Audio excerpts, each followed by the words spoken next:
En el aire de Radio Uruguay, La Máquina de Pensar.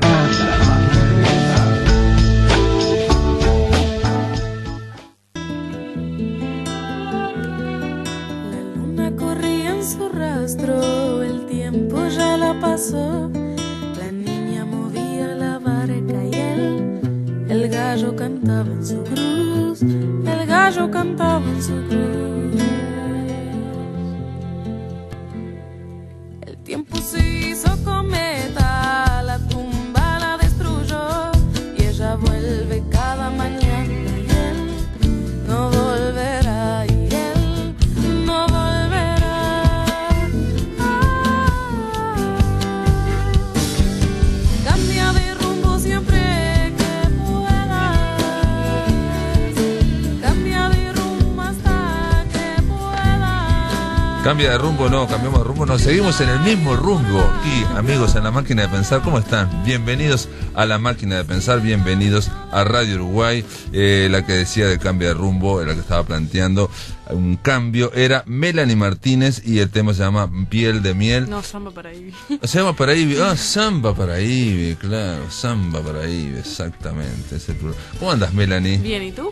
Bien, bien, bien. Me alegro. Este tema que está, que Nano Priliac nos está dejando de fondo, se llama Samba Paraíba y está en este disco llamado Canto Ancestral, que Melanie va a presentar, tu primer disco, ¿no? Mi primer disco, sí. Lo vas a presentar el próximo miércoles, ¿no? 29 de julio. O sea, Tractatus. dentro de 6 días, el miércoles 29, a partir de las 21 horas, va a estar Melanie Martínez en el Centro Cultural Tractatus. Va a estar también una artista invitada, Sofía Gavard, que es la hija de nuestro compañero, nuestro amigo Jano Gavard y Gabriel Judich, ¿no? De Departamento 20. Va a estar ahí Sofía también haciendo de telonera. Melanie, ¿cómo andás? Bien, lo más lindo, acá andamos. Recorriendo el dial. Recorriendo. Para hacer para hablar de este disco nuevo que te llevó bastante tiempo, ¿no? Sí, bueno, digamos que depende desde qué punto se lo mire, ¿no? Desde de gestación, sí, un montón de tiempo. Hay canciones que compuse hace como 4 años y otras que compuse hace 1 año, o sea, depende digamos del momento en el que lo proyecté, no tanto, capaz, puede uno. Cuando decidiste que ibas a sacar, resolviste que ibas a sacar un disco, fue hace poco. Más o menos, sí, fue el año pasado cuando estaba viajando, que me lo propuso Nahuel, que es el que graba conmigo, y me dijo, cuando vuelvas grabamos un disco. Teníamos pensado hacerlo en 2 meses, era un delirio, que al final nos terminó llevando como 6, 7 meses, pero sí, siempre estaba planteada la idea de hacer un disco, y bueno, y duró lo que tenía que durar en realidad. Melanie, la autoría de todas las canciones es tuya, ¿no? De la música. Sí, bueno, ¿Y de la letra también? Sí, la letra, todos son mías, excepto hay una canción que se llama La Différence, que es una canción de un amigo francés, que es como una especie de bonus track, que está cantada en francés y en africano, porque él es franco-africano, y estuvimos tocando este verano juntos, y bueno, en esa canción está él, pero el resto sí son todas mías. Melanie desde Maldonado, ¿no? Desde Maldonado. Desde sí, Maldonado con amor, Maldonado. Y ahí también conoce a muchos otros músicos, pero también estuviste recorriendo América, ¿no? América del Sur. Sí, estuve por Argentina, por Chile, por Perú, por Bolivia, por Ecuador, por bastantes lados, y bueno, recorriendo, indagando la música, la gente por otras partes, a ver qué pasaba. Y bueno, fue una experiencia hermosa que me inspiró muchísimo, evidentemente, y me llenó de conocimientos y de cosas. ¿Y de alguna forma sentís que se refleja esto en algunas canciones, ese viaje? Y sí, yo creo que sí. Directo?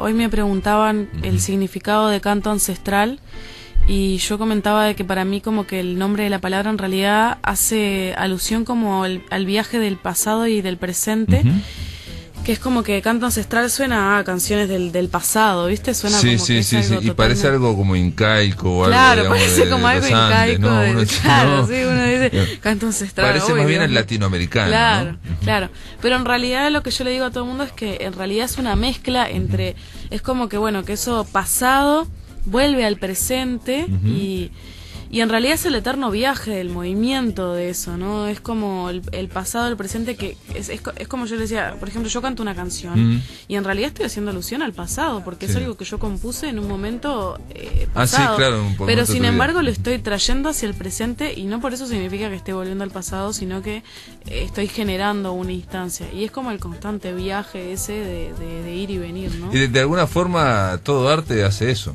¿no? Sí, básicamente, digamos, trae del pasado y lo actualiza, y ¿no? lo actualiza, lo convierte en un presente. Sí, lo vivimos todo como un presente, ¿no? Claro. Bueno, vamos a vivir un presente con Melanie Martínez. Trajo la guitarra traje. Y yo sé que no se achica, así que no sé, ¿nos podés tocar algo? Bueno, algo? Dale, les voy a cantar algo con poesía, ¿no? Que se llama Luna, que bueno, que es una canción que compuse para la mujer.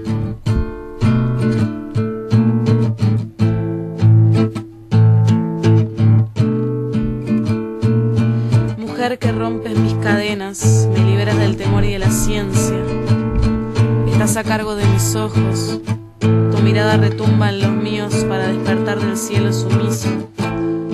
Eso que hay dentro tuyo y traes conmigo. Eres la montaña más inmensa que vi. En tu cara veo dibujada el horizonte. Soy la luna colgada de tus hombros y tú la estrella que cuelga de los míos. Jamás he visto río más grande que el de tus venas. Tus rodillas vierten posición a las caídas y muero.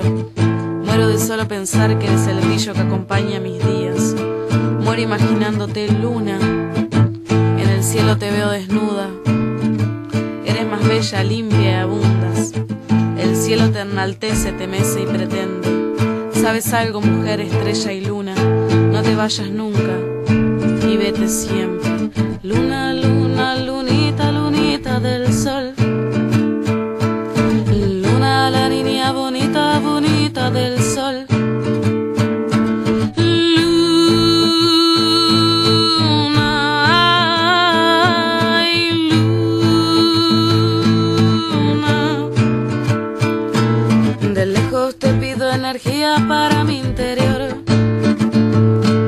De lejos te envío mi vida, el fuego y mi voz. En la mañana escucho siempre tu cuerpo latir. Son las 12 y tú de mujer te vas a vestir.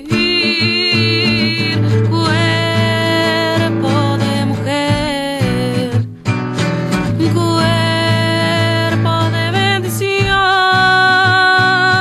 Cuerpo hay que tener para ser, para ser, para ser. Cuerpo de mujer, cuerpo de bendición. Cuerpo hay que tener para ser, para ser, para ser.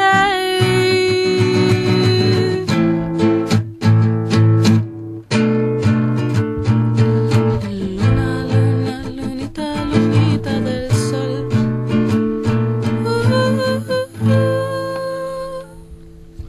Muy bien, muchas gracias, Melanie, por esta canción. Mujer, estrella y luna, ¿no? Mujer, estrella y luna es la poesía y luna es la canción. Ah, y luna es la canción. Sí. Y cuando decís poesía, ¿te referís a textos largos? Textos largos, que no claro. Su fin no es ser una canción, No es ser y una de hecho canción, no claro. los cantás, ¿no? Claro, claro, sí, es como una especie de texto que ahonda también en la canción, digamos. Y ahí está el tema también de la escritura, ¿no? Porque Sí. digo, con Melanie hay que decir que nos conocimos en un taller de escritura, ¿no? Sí, es verdad, es verdad.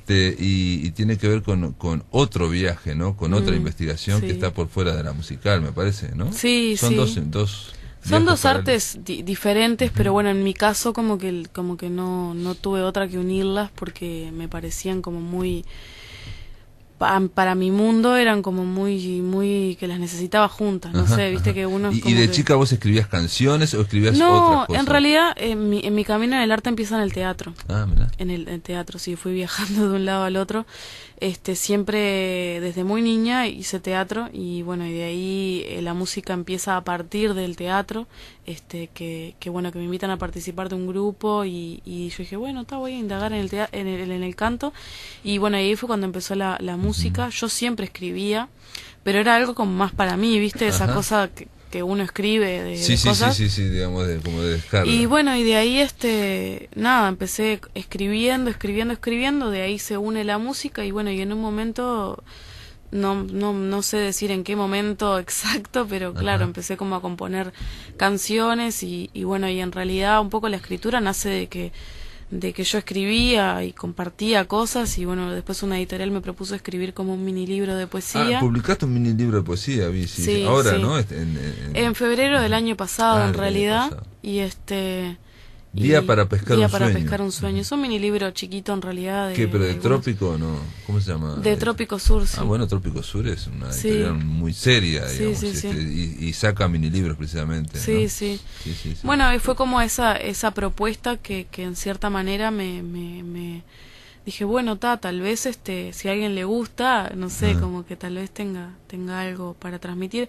Y bueno, y ahí fue como fui uniendo y a veces sentía que las canciones como que les faltaba algo y algunos de esos textos me resonaban para las canciones y hay varios temas en el disco en el que se une la poesía con la música. Y bueno, y como que es un poco esa unión. ¿Y algunos son textos anteriores o los escribiste? Hay algunos que, por ejemplo, los escribí para la canción. Sentía que, bueno, le faltaba algo. Directamente, le falta algo, bueno, lo escribía y ahí me resonaba. Otros que los escribí totalmente separados y de repente digo, uy, esto va muy muy unido. Otros que los compuse al mismo momento. En general, entonces no tenés, digamos, si yo te pregunto ahora qué va primero, la música o la letra... No, depende de la canción, ¿viste? Es como que depende. Tengo canciones en las que compuse primero la escritura y después la hice canción. Yo lo que siento es que hay canciones, es lo que me pasaba, componía canciones pero habían cosas que escribía que sentía que no eran para ser cantadas. Correcto.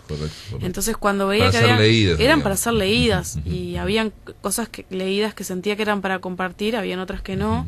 Y bueno, entre esas hay veces que de hecho hay muchos espectáculos míos que los arranco leyendo algo que escribí. Mirá vos. La mayoría en realidad siempre hay una parte que leo algo. Yo fui a un espectáculo tuyo, pero vos también cantás cosas que no son tuyas, ¿no? O sea, clásicos de Violeta Parra. Sí, y, ¿no?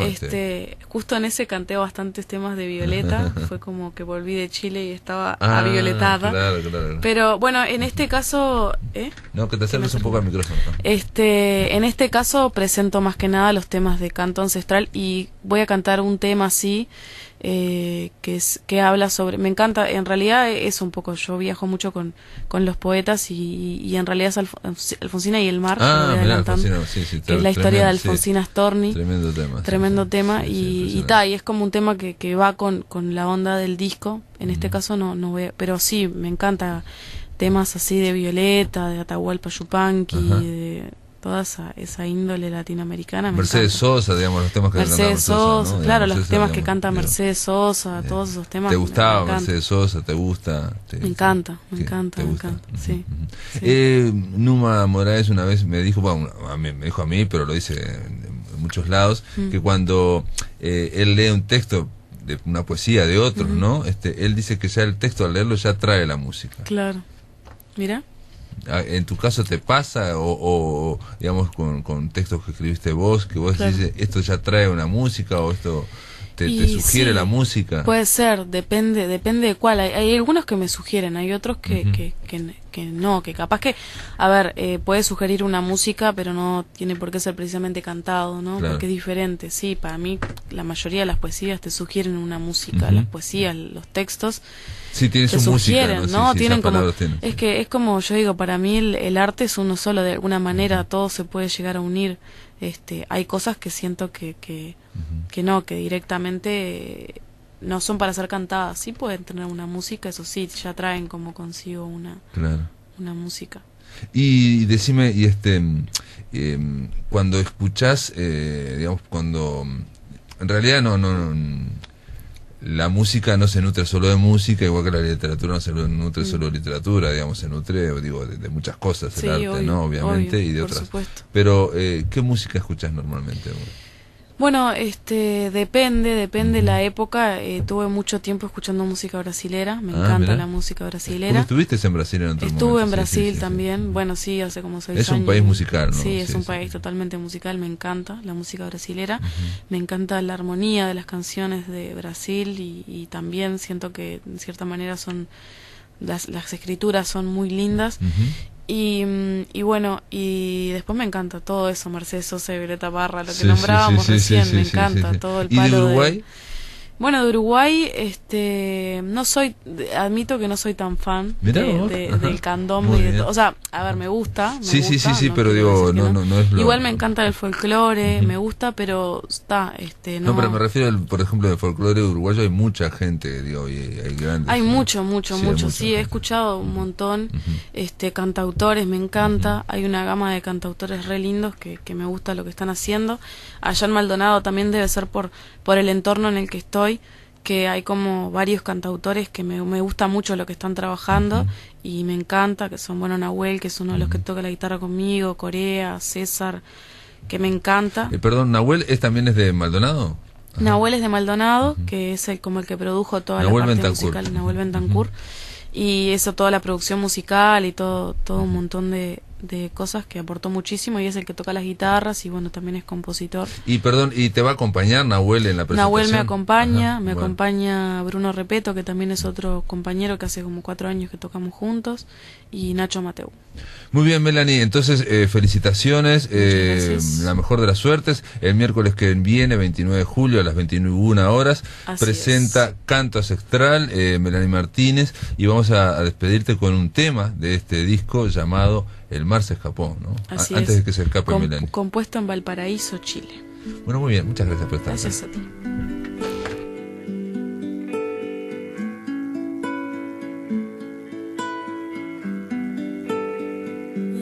Vuelve al mar, no lo puede evitar, y ella vuelve al mar cantando canciones, mirando los soles que el viento narró.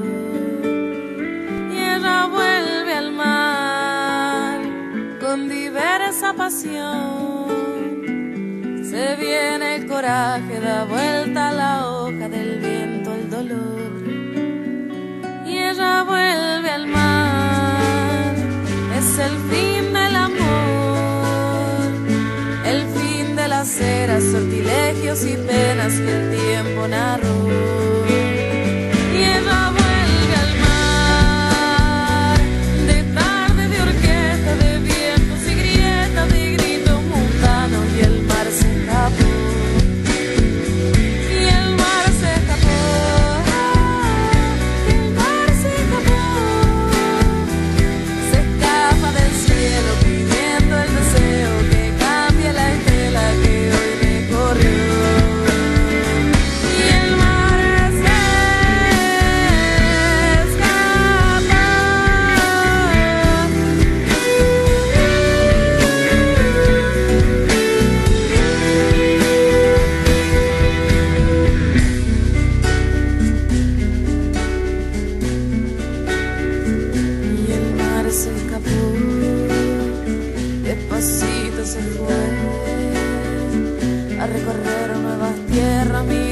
Gaviota besando los cielos, y el agua caer, y el agua caer, y el agua caer, y el mar se escapó,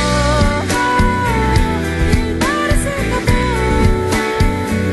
se escapa del cielo pidiendo el deseo que cambie la estela que hoy recorrió.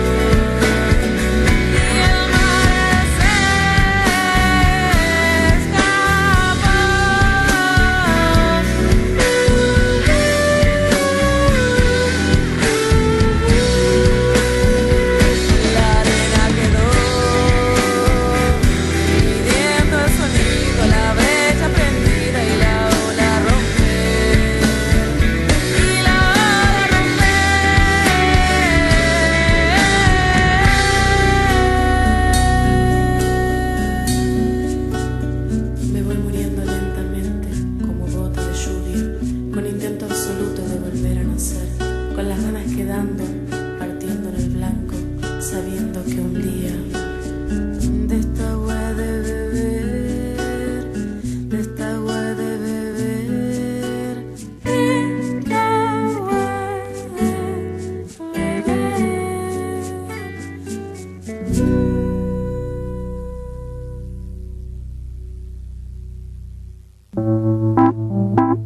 En el aire de Radio Uruguay, La Máquina de Pensar. Ahora, amigos, vamos a darle la bienvenida al historiador Fernando López de Alessandro. ¿Cómo andás, Fernando? ¿Cómo te va, Pablo? ¿Bien? Fernando López de Alessandro, la idea es conversar contigo. Sos citado en este libro de Marcos Bassen, El amor libre de Montevideo, Roberto de las Carreras, y la irrupción del anarquismo erótico en el 900, sí. Un libro editado por Biblioteca Nacional y Banda Oriental. Concretamente se cita un libro tuyo que es Historia de la Izquierda Uruguaya, Anarquistas y Socialistas, 1838 y 1910. Digamos que el periodo del 900, sí. La generación del 900, está ahí, digamos, fines del siglo XIX y 1910, sí. 1915. ¿no? Ese es el primer tomo de la Historia de la Izquierda, sí. Uh-huh. Sí, el 900... El 900, cada año que lo revisás, cada año que lo revisás, se va ampliando, en tus clases, se va ampliando, se va complejizando. Entonces, claro, ¿qué pasa? El 900 era la época de la Belle Époque, la época... Era un momento en donde todo era posible. Uh-huh. O sea, era una época en donde todo era posible, donde estaban... esto yo llegué a esta conclusión después de muchos años uh-huh. de haber escrito el libro, ¿no? Uh-huh. Estaban todas las opciones arriba de la mesa. O sea, todavía no había sucedido la Revolución Rusa, se venía de una derrota que fue la Comuna de París, que dejó una impronta muy fuerte en el mundo de la 1848, 1871, ¿no? 1871. Se venía de la Comuna de París, que dejó una impronta muy fuerte en todo el anarquismo. Uh-huh. Entonces, las primeras organizaciones anarquistas en Uruguay y también en la Argentina, que son de 1870, son fundadas por excomunar, gente que se escapó de la comuna. Derrotados, pero que quisieron seguir derrotados, que acá fundaron la Asociación Internacional de Trabajadores, que fue una suerte de primera central obrera, anarquista, que tenía una simbiosis muy loca de diferentes corrientes, del anarcocolectivismo, anarcoprudonianos, hasta que en los 90, en 1890, se instala ya definitivamente como grupo fuerte dentro de los del anarquismo, el anarcosindicalismo, ¿no? Ahora, en el 900 es, como te decía, es el momento en donde vos ves que están todas las opciones posibles. O sea, el anarquismo era viable, uh-huh. El socialismo era viable, el marxismo era una opción más, y sobre todo debemos tener en cuenta que el vallismo amparaba esas opciones en cierta forma, ¿no? O sea, tenía, como decía Domingo Arena, cierta cordial simpatía por el socialismo, uh-huh. Lo decía así. Entonces amparaba. Pero con el anarquismo también. Y con el anarquismo ni que hablar. Pero es lo raro, a ver, es lo que me gustaría que nos explicaras un poco, es lo raro, por ejemplo, Roberto de las Carreras o otros, digamos, anarquistas de otras líneas, incluso que quisieron atentar contra Valle de Ordóñez, por ejemplo, ¿no? Eso no está claro. Bueno, se sospecha que fueron los blancos, más bien, ¿no? O sea, ¿no? Pero esa idea de que Valle de Ordóñez fue y conversó a los que lo atentaron, sí. y terminan siendo vallistas, o sea, cooptando a tantos, ¿no? Anarcos. Bueno, hay mucho mito. O sea, la gran pregunta es esta. Valle de Ordóñez tenía su proyecto para generar un Estado fuerte.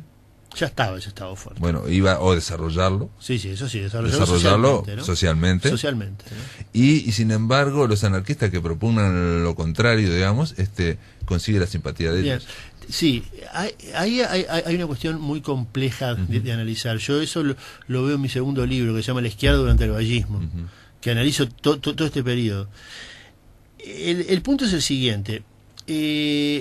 Vos tenés que ver el entorno y sobre todo el entorno argentino, ¿no? O sea, la vecindad argentina. Uh-huh. Argentina vivía un momento oligárquico, estaba viviendo uno de los puntos culminantes con la presidencia de Quintana de la república oligárquica, una república represiva, una república cuyo ministro del Interior sostenía que la solución al problema social era policial. Entonces, en ese entorno es cuando se aprueba la ley de indeseables en Argentina y se expulsa a los anarquistas que vienen a dar acá. Entonces, ¿qué planteaba Valle Ordóñez y Domingo Arena y el entorno de Valle Ordóñez? Ellos decían, una idea progresista o avancista, como se decía en la época, no se sabe el término progresista, el avancismo, ¿no? Una idea avancista de hoy puede ser perfectamente la realidad de mañana. O sea, en 1789, y el vallismo es hijo del jacobinismo, en cierta forma, tiene una beta jacobina, en 1789 la democracia era una utopía y hoy es una realidad. ¿Por qué no el anarquismo, que hoy nos parece una utopía, puede ser en realidad una realidad fuerte, real, mañana? Asimismo, planteaban que el apoyo a los militantes sindicales, y Domingo Arena tiene una frase muy linda que dice, el militante sindical, el activista sindical es el que saca al obrero de su letargo, decía así. O sea, en la lucha social el obrero tiene que luchar por sus derechos, involucrarse, y el militante, el activista, saca al obrero de su letargo y activa. De ahí esa protección. Fíjate vos, en 1899 es el primer intento de fundar la Federación Obrera Uruguaya. Y la huelga ferrocarrilera estalla y el gobierno de Cuesta era un hombre muy conservador, reprime el movimiento obrero, persigue a los trabajadores y eso frustra ese intento de 1899. En 1905, cuando en Argentina se aplica la ley de indeseables, y aquí vienen a dar Troitiño, Corney, etcétera, ese núcleo es el que funda la FORU, la Federación Obrera Regional Uruguaya, que fue en los hechos la primera central en serio, con 36 sindicatos, todos ellos anarquistas, y que en el Pacto de Solidaridad no había estatutos ni programas, o sea, el estatuto y el programa se llamaba Pacto de Solidaridad. En el Pacto de Solidaridad se planteaba la revolución social y la revolución anarquista. Pero Barrán y Nahum demostraron magistralmente cómo las reivindicaciones obreras, o sea, las huelgas y las luchas obreras en los gobiernos de Valle se ganan casi en su totalidad por el apoyo del Estado.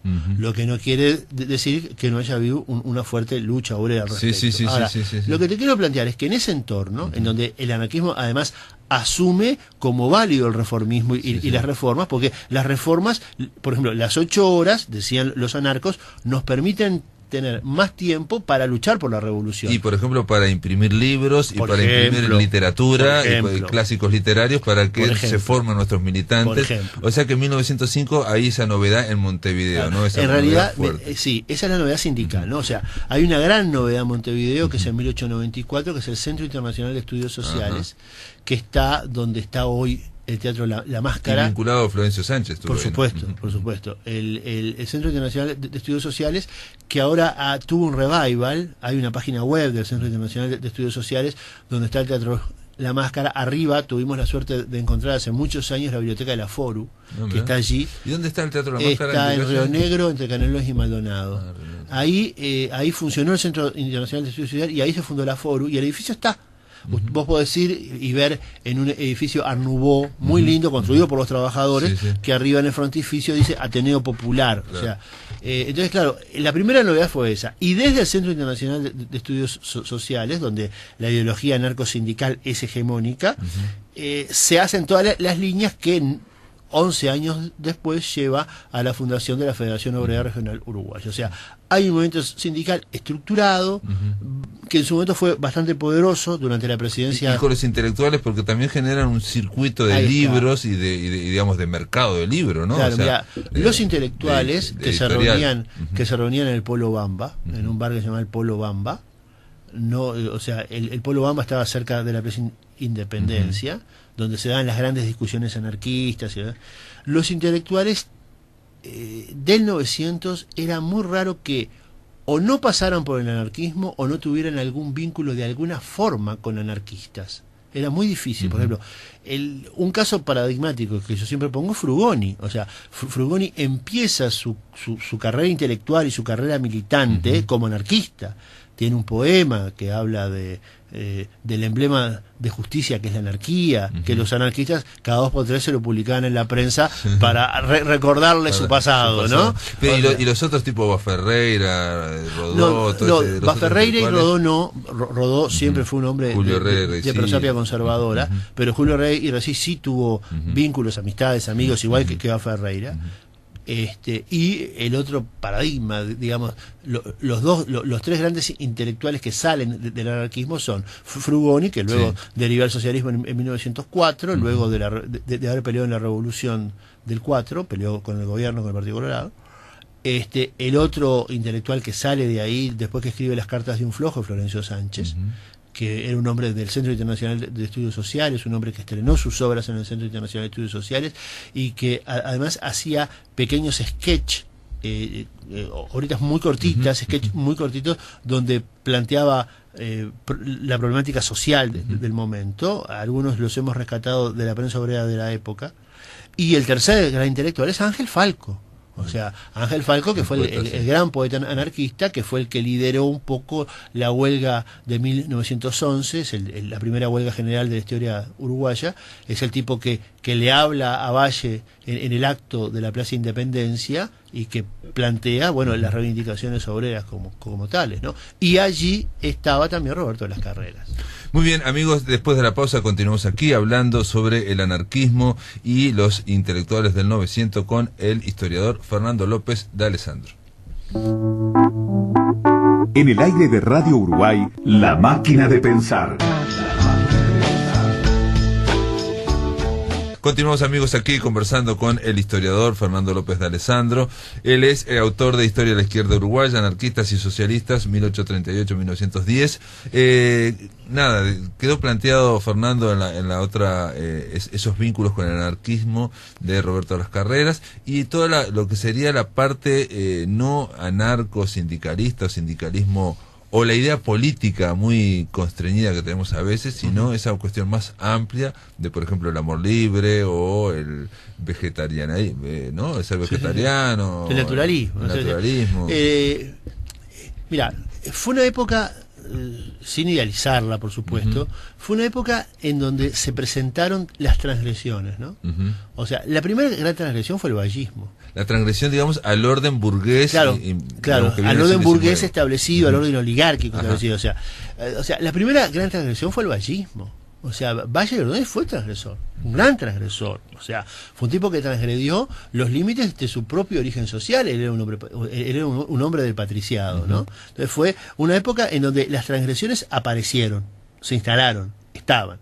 Con un agregado más que no es menor, y es el poco poder y la poca presencia de la Iglesia Católica en el Uruguay. O sea, vos en la Argentina tenías una impronta católica, nacionalista católica muy vieja, muy acendrada y muy poderosa, cosa que en el Uruguay no. Entonces eso habilitó la aparición y la instalación más o menos normal o natural de un montón de transgresiones. Ahora, ¿y por qué no hubo resistencia a esas transgresiones? Me lo pongo del otro lado. ¿Por qué el orden burgués admitió tan fácilmente que, por ejemplo, el vallismo, yo otra vez leía un artículo que un embajador belga de su momento, sale en el libro de Barran, dice: Uruguay es un país innovador pero sin método ni medida, innovan todo, digamos. Eso era lo que en 1916, eso, ¿no? Mira, yo creo que ahí hay una cuestión que es netamente política, ¿no? ¿Por qué la burguesía, por qué la oligarquía, por qué los sectores conservadores se tuvieron que tomar la pastilla del vallismo, ¿no? Bueno, yo creo que ahí está el punto de las revoluciones blancas, ¿no? El temor, o sea, fíjate que más o menos hubo temores ciertos de alzamientos blancos hasta 1914, 1915, por ahí. Hubo temores ciertos, reales. Sí, correcto. Entonces, ¿qué pasa? Ante el temor del alzamiento revolucionario y Valle, la opción era Valle. Con un agregado, fíjate, por ejemplo, cuando Valle asume en 1903, cuando ya se veía que iba a tener que enfrentarse a la Revolución Blanca, nombra de ministro de Economía a un hombre del círculo orista, a un hombre conservador como Martín C. Martínez. Entonces, dio seguridades. Entonces, Barran dice una cosa, Barran y Naún dicen una cosa muy interesante, y también la dice Banger. Valle y Ordóñez daba señales claras de seriedad, de honradez, no robaba. Veníamos de un gobierno como el de Julio Herrera Lloves, un gobierno como el de Iriarte Borda, donde la corrupción fue rampante. Entonces, no robaba, y era un principio de autoridad que estaba instalado ahí. Entonces, ¿qué pasa? Se produce un diálogo difícil. O sea, por un lado, la burguesía apoyaba a Valle en tanto proteccionista, en tanto promotor de la industria, en tanto promotor del desarrollo moderno. Por otro lado, choca con Valle por el tema de las leyes sociales. O sea, va a ser un aliado no consecuente. Entonces, ¿qué pasa? ¿Por qué se tienen que tomar la pastilla de las propuestas transgresoras? Porque hay una tensión muy fuerte entre la necesidad de mantener la estabilidad que el vallismo sin duda dio y tener que pagar, digamos, el peaje de soportar la transgresión. ¿Me explico? O sea, claro, eso va a terminar mal, o sea, porque el vallismo, como se autodefinía como vino nuevo, no odre viejo, o sea, el vino nuevo es el vallismo y el odre viejo es el Partido Colorado.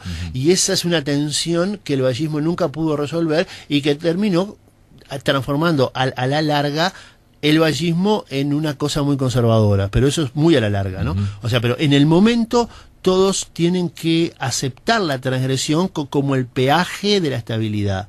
Y guste o no, el vallismo dio esa estabilidad. Pero aparte, digo, cuando estamos hablando, digamos, de lo económico, lo político, Valle y Ordóñez se plantea, por ejemplo, en un momento que lo dice en una asamblea, lo cita en la República Vallista Caetano, dice, lo dice él frente a la asamblea, a los que lo estaban escuchando, de que un hecho, por el hecho de que no tenga ningún antecedente, no quiere decir que no se pueda hacer. Dice, porque yo vivo atado más al futuro que al pasado. Claro. O sea, lo contrario a lo que podemos pensar ahora en Uruguay, ¿no? O sea, era un Uruguay en que el número uno, digamos, propugnaba que todo lo que sea para futuro es bien, y si en el pasado no ocurría nada, no importa. Es lo que te decía, o sea, ¿por qué una idea que hoy nos parece utópica, mañana no puede ser real? Entonces, bueno, el amparo, fíjate vos. Y la relación de Valle y Ordóñez, por ejemplo, o Domingo Arena, que en este último libro Marcos Bassen hay una larga carta a Roberto de las Carreras a Domingo Arena, claro, y donde se tratan de tú a tú. Domingo Arena hay una muy buena relación. El origen de Domingo Arena es anarquista. O sea, el origen de Domingo Arena es anarquista. Domingo Arena, a finales del siglo XIX, era italiano, era un inmigrante italiano, vino muy chiquito acá. Dicen que no fue presidente de la República porque era italiano, que era el hombre más visto por Valle, pero eso nunca estuvo comprobado, es un rumor que se transmite de generación en generación. Y claro, Domingo Arena arranca su vida política y social como anarquista, o sea, a finales del siglo XIX. Y luego vira hacia el vallismo, se recibe abogado, vira hacia el vallismo, pero él tiene una fuerte impronta libertaria, anarquista. Y vos lo ves a lo largo de toda su vida política, ¿no? Siempre fue un hombre de gran liberalidad. Si vos lees el libro paradigmático de Domingo Arena, que es Valle y los problemas sociales en el Uruguay, vos ves ahí una impronta libertaria muy fuerte para la solución de los problemas sociales. Entonces, claro, es lo que te decía, o sea, las transgresiones estaban allí y la tensión conservadora no consigue contrarrestarla fuertemente hasta muy entrada la década del 10, hasta la derrota del vallismo en el 16. Pero a nivel intelectual tenemos, por ejemplo, a Delmira Agustini, que bueno, avanza en lo que sería la literatura erótica de una forma sorprendente, digamos, para la época. Por supuesto. Está un intelectual que hablamos ayer, que no es tan conocido, Alberto Nin Frías, pero que hace tratados sobre el homosexualismo, o una novela sobre el homosexualismo, o sea, que fue un escándalo. Es un escándalo. O el uranismo, ¿no? Lo que le decía. Un tipo como Bellán, el autor de Doña Ramona, que hace una pintura, en todos sus libros hace una pintura muy crítica de la hipocresía de la sociedad uruguaya, ¿no? O sea, lo que te decía, o sea, ese 900 es muy fermental en ese sentido. Vos tenés un tipo como Nini Silva, sin duda, ¿no? Que fue, y Roberto de las Carreras. Y un tipo como Roberto de las Carreras que trabaja con los anarquistas. Yo leí la colección del Obrero. El Obrero era un diario que es anarquista, muy anarcosindicalista, muy afiliado a la Foru luego, que va a salir entre 1904 y 1907. Y ahí Roberto de las Carreras, en una separata, publicaba sus autorreportajes, sus reportajes, eran reportajes, después te avivás que eran reportajes a sí mismo, ¿no? Donde o sea, me llamaba la atención cuando lo leía la descripción que el tipo hacía de sí mismo. Riéndose, ¿no? O sea, cuando te describe su físico, me acuerdo de la frase, su físico apolíneo, se describe como un Adonis el tipo, ¿no? Entonces, claro, el planteo que hace del amor libre... Y dice que es un anarquista aristocrático, claro. Sí, sí. Y además se autodescribe con su robe de chambre de seda, etcétera, etcétera, ¿no? Entonces, claro... O sea, era un millonario que escribía en un diario que era anarcosindicalista. Claro. Y que muy probablemente bancaba ese diario. Yo tengo las sospechas de que ponía plata para ese diario, ¿no? Y claro, cuando Roberto de las Carreras plantea eso, si vos lo ves, el planteo moral del tipo y ético que hace Roberto de las Carreras es muy interesante, porque no plantea el amor. Los anarquistas y Roberto de las Carreras, obviamente, no plantean el amor libre como libertinaje. No. Plantean el amor libre como una relación personal con una mujer, de forma auténtica, de forma real, de forma, o sea, como igualitaria. ¿No? Y recuerdo acá, por ejemplo, el discurso de Domingo Arena en el Parlamento cuando se aprobó la ley de divorcio por sola voluntad de la mujer en el 12, ¿no? O sea, Domingo Arena planteaba la necesidad de que la mujer sea la verdadera compañera del hombre y no una persona sometida al otro, ¿no? O sea, fíjate, 1912. Entonces, claro, esa realidad que hace que Roberto de las Carreras en 1905 se defina como feminista, transgrede el orden, pero no lo transgrede anárquicamente en el sentido loco del término, sino que lo transgrede instalando un disciplinamiento. El disciplinamiento. Barran, en su libro El disciplinamiento, plantea el tema de esta manera. O sea, los anarquistas, cuando cuestionaban la moral burguesa, no la cuestionaban en la locura de el sálvese quien pueda o el hacer lo que queramos. No, cuestionaban la moral burguesa en tanto era hipócrita, y ellos planteaban una verdadera moral fundada en el afecto, en la relación igualitaria, en la relación de respeto al otro, para crear una sociedad en serio, verdadera, sin hipocresía. Y eso es sumamente original, y eso lo plantea Roberto de las Carreras. El tema es que, claro, don Roberto de las Carreras tenía por amor libre, digamos, un tinte que iba mucho más allá de esto, ¿no? O sea, la famosa felicitación a su esposa cuando se acostó con otro. Claro, en vez de matarla, que era lo que la ley lo amparaba para matarla. No, loco la felicitó.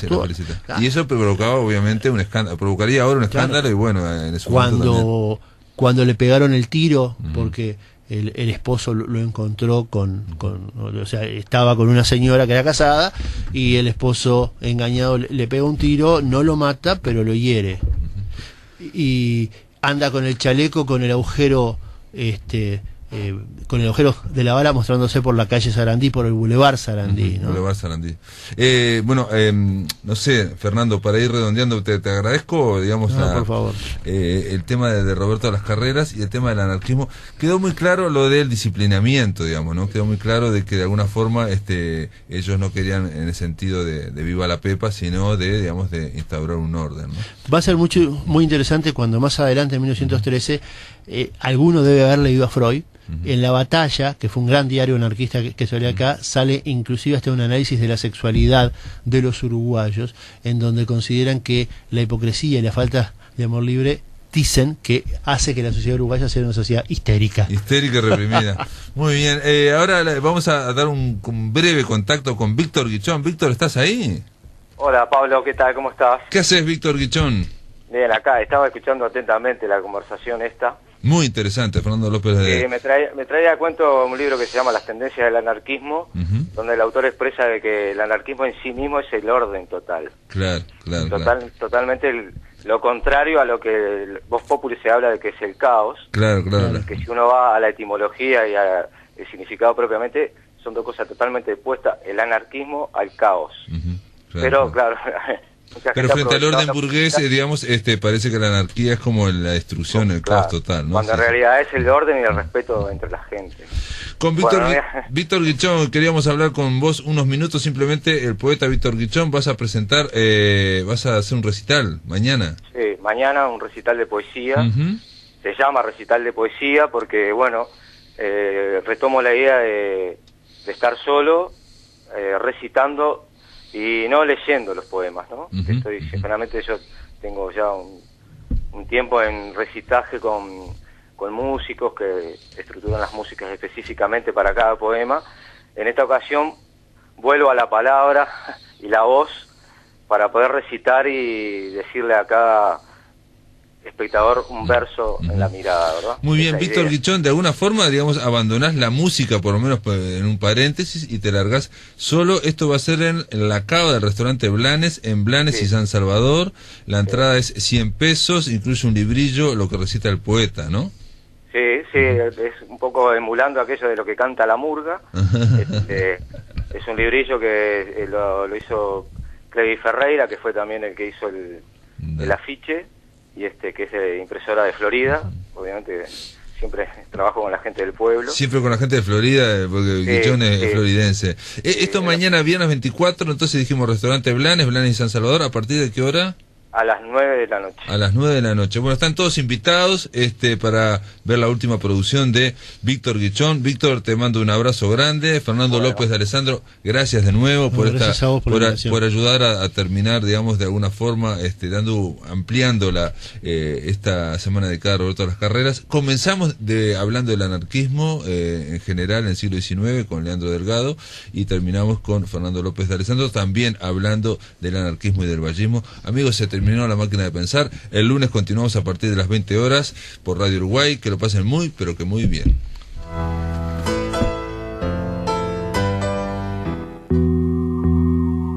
Para saber quiénes somos, Para conocer nuestros programas y contenidos, para comunicarnos, nuestra página web es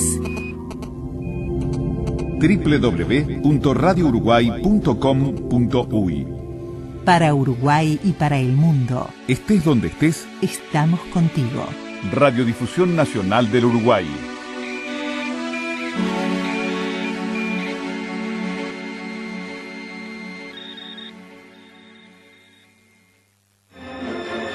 Temporada de Ópera 2015 presenta Rashomon.